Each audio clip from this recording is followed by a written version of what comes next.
So in this episode, we're going to be talking about JAWS, or the Jordanian Armament and Weapon Systems, branch of CADB. CADB stands for King Abdullah's Design and Development Bureau, which is the Jordanian state defense manufacturer. It is a government-owned entity that has a huge complex of factories just outside of Amman. So within CADB, you have a wide array of industry. You have vehicles, you have a number of tank upgrade programs. Jordan has a bunch of the patent tanks through US aid that they're upgrading today. You have a bunch of export programs. You actually see Jordanian vehicles in use throughout the Middle East as well as they export a lot of this stuff.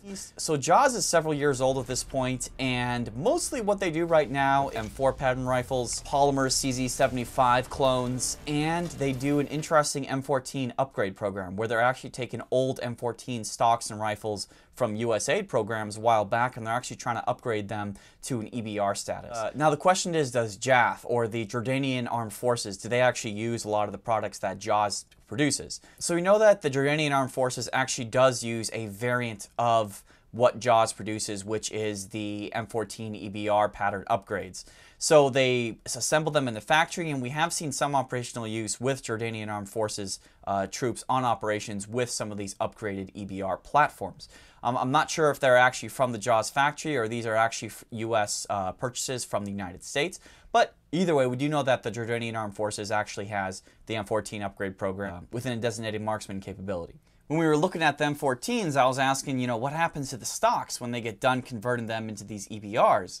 And I was told that the stocks are eventually demilled, which really sucks, because if we could get them into the US, there's definitely a lot of M14 retro guys out there who'd really appreciate them. In terms of what Jordanian Armed Forces actually use in service, they use a lot of M4 rifles from the United States through foreign military aid programs that are still in use to this day. So let's go over some of the rifles that JAWS produces. So you've got the JAR 556, the JAWS Assault Rifle 556 platform, and this comes in a number of different variants. You have a number of different barrel lengths. You have short barrels up until full-length barrels. You also have a DM version of this that the company is still working on at this point, and we were able to get some hands on at the factory. And apart from the different barrel lengths, you've got your sort of commonplace CIA telescoping stocks and pistol grips, and you've got your fold down sights and Picatinny rails. And taking a look at the JAR and a couple rounds shooting it, there wasn't much we could tell in terms of quality because we didn't get much of a hands-on feel for the thing. The guns worked fine at the factory. It'd be nice to see some endurance testing and see what's going on with them internally.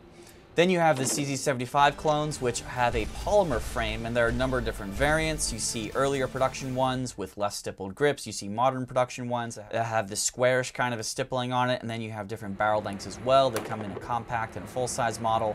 The names of the CZ75 clones are all beginning with JTP, or JAWS Tactical Pistol, and the entire line comes in 9mm today. Now, before the polymer frame CZ75 clones, you had earlier versions of what JAWS produced. And these handguns didn't see much circulation, but you see more of the aluminum frame types. They don't make these anymore at all. I think what's pretty cool is you actually have a Jordanian 1911 derivative that is produced by JAWS that actually has a Jordanian coat of arms on the slide.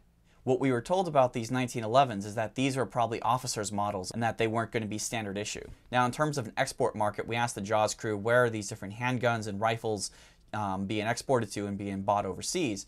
And they're a little bit tight-lipped at the factory, but apparently there are some orders out and they are going out. There's no interest on US importation at this point. We might see something like that in the future, but JAWS has been around for a while, so I don't think they're going to be importing anything to the US if they haven't done so already. Now, something we didn't see at the factory, but we definitely know about it from reading about it online, is that there's an M16A1 to M4 upgrade program that JAWS and CADB actually participates in for the Jordanian Armed Forces to get older M16A1s acquired from earlier foreign military sales and then converting them with select parts into a shorter barrel and having a 6-position stock on as well.